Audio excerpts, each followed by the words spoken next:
Mercredi 15 mai 2026, bonsoir à toutes et à tous et merci de nous rejoindre pour cette nouvelle édition du journal sur Iroko Média Télévision.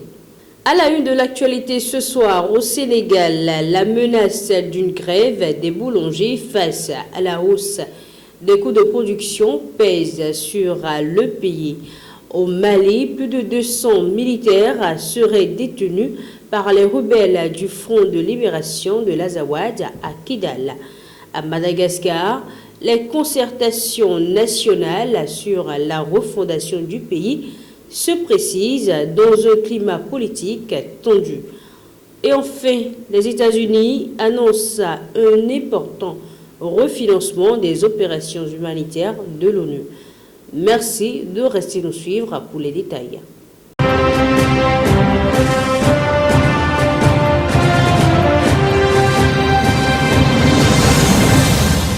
Ouvrons ce journal au Sénégal où les boulangers menacent de lancer une grève si l'État refuse de revoir à la hausse le prix de la baguette fixé depuis 2024 à 150 francs CFA.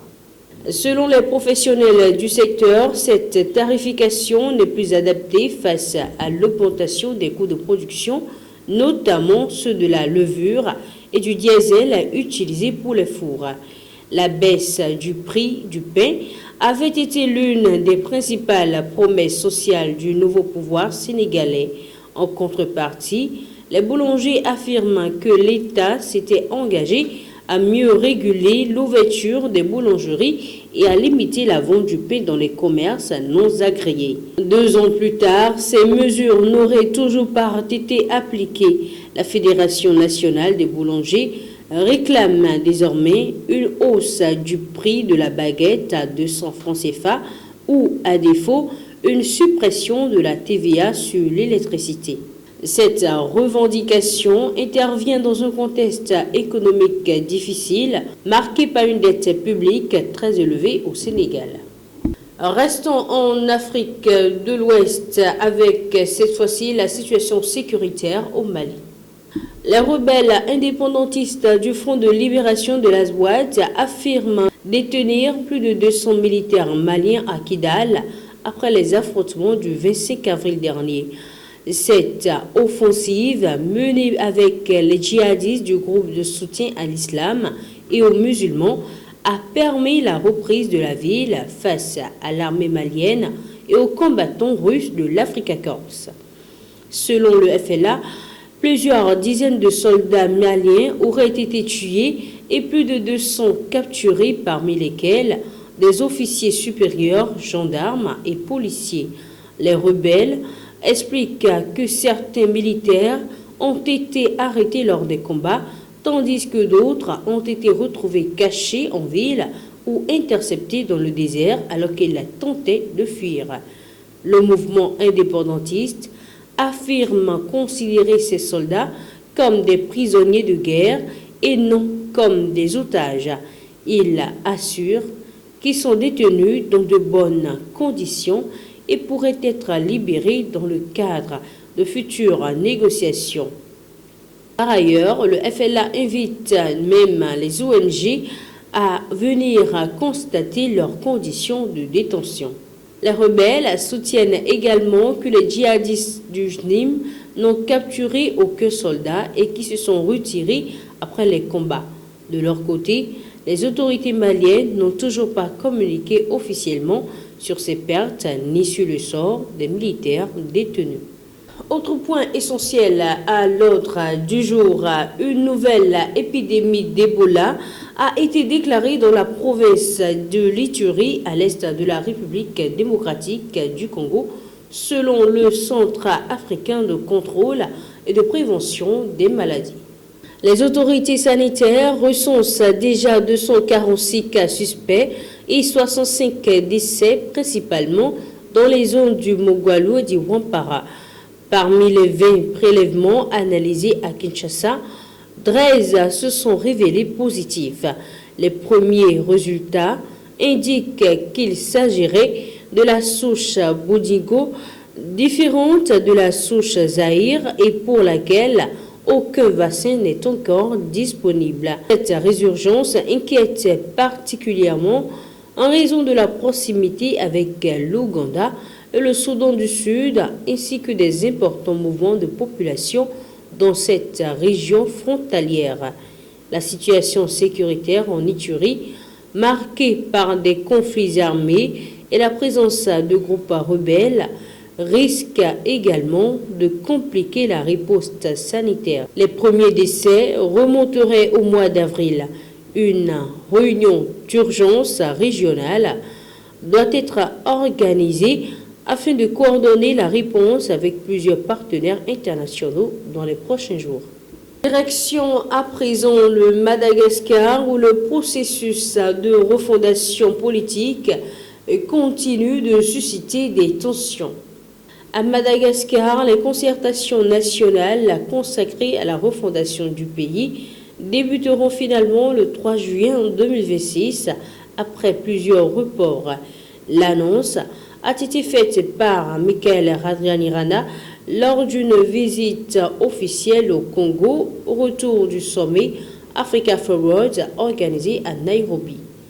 Ces discussions doivent réunir des responsables politiques, des militaires, des acteurs économiques, des représentants religieux et des membres de la société civile afin de réfléchir à l'avenir institutionnel du pays. Les débats devraient notamment porter sur une éventuelle nouvelle constitution, l'organisation de la transition politique et la tenue des élections prévues d'ici fin 2027. Cependant, le climat politique reste tendu. Le député Antoine Rajérisson a saisi la haute cour constitutionnelle pour demander la destitution du colonel Randrianirina qu'il accuse de violation répétée de la Constitution et d'arrestations arbitraires visant des militants GenZ. Par ailleurs, le FFKM, initialement chargé d'accompagner le processus, affirme avoir été progressivement écarté. Les responsables religieux organiseront ainsi leur propre rencontre avant les concertations nationales. Autre dossier sanitaire dans cette session d'information, mais cette fois-ci en Europe, la France fait face à des interrogations autour de la gestion du nouveau risque sanitaire. Le gouvernement fait face à une pression politique croissante autour de sa gestion du risque lié à l'hantavirus. Les 22 personnes considérées comme cas contact de la passagère néerlandaise décédée ont été placées en quarantaine à l'hôpital, tandis que les autorités assurent qu'aucune pandémie n'est actuellement en cours dans le pays. La ministre de la Santé, Stéphanie Rist, affirme que l'exécutif privilégie la transparence afin d'éviter les critiques d'opacité qui avaient marqué la gestion du Covid-19.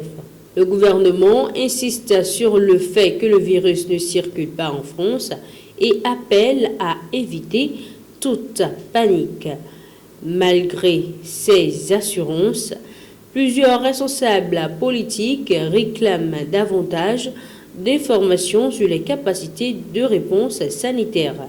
Les députés du Rassemblement national et de la France insoumise demandent des précisions sur les stocks de masques, de blouses et les capacités hospitalières. De son côté, le gouvernement assure à disposer de réserves suffisantes pour faire face à une éventuelle crise sanitaire pendant au moins 3 mois. Paris plaide également pour une coordination européenne afin de limiter tout risque de propagation du virus sur le continent. Et puis terminons ce journal sur la scène internationale avec le retour partiel du soutien américain aux opérations humanitaires de l'Organisation des Nations Unies. Les États-Unis ont annoncé une nouvelle contribution de 1,8 milliard de dollars au Bureau des Affaires humanitaires des Nations Unies portant à 3,8 milliards de dollars le montant total versé depuis le début de l'année 2026. Cette décision marque un retour partiel du financement américain des opérations humanitaires coordonnées par l'ONU après une période de retrait décidée par l'administration de Donald Trump. Selon Washington, cette reprise du soutien financier s'explique par les réformes engagées par l'OCHA, notamment une réduction importante de son budget et un recentrage de l'aide sur les populations les plus vulnérables.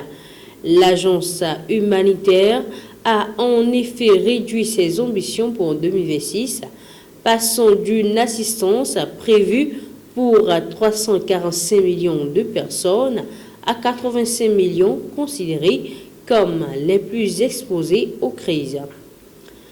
L'ambassadeur américain Mike Waltz a assuré que les États-Unis ne s'étaient jamais totalement retirés de l'aide humanitaire mondiale.